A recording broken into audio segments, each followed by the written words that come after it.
Kempadang. Kempadang. Kempadang.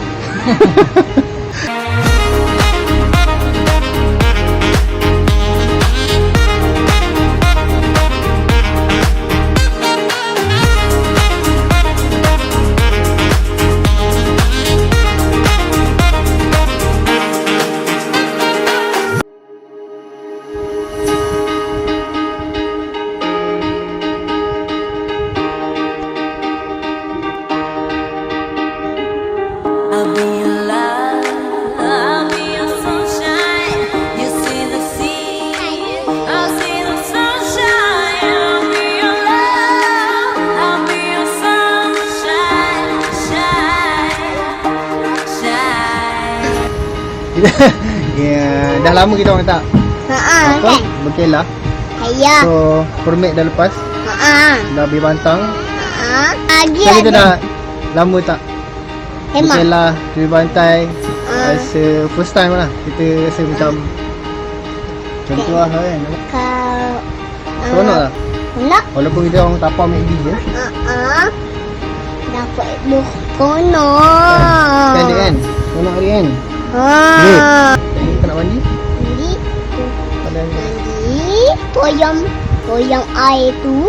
Tapi Dalam pantai. kita nak naik bot Mana dengan Lebiu? di Pantai. pantai.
Selamat menyambut Hari Kemerdekaan yang ke-64.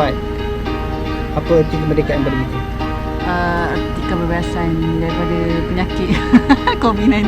Itu yang sebenarnya. Sebabnya kita dah lama sangat berkurung PKP 4 bulan lebih daripada raya sampai ke raya haji 4 bulan lebih. So arti kemerdekaan bagi kita orang rasa macam nak kebebasan daripada COVID, nak kebebasan hidup kembali pada normal. Adik, rasa-rasa?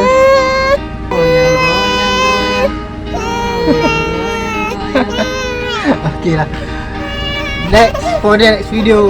Next time kita pergi jalan lain pula. Okay, bye.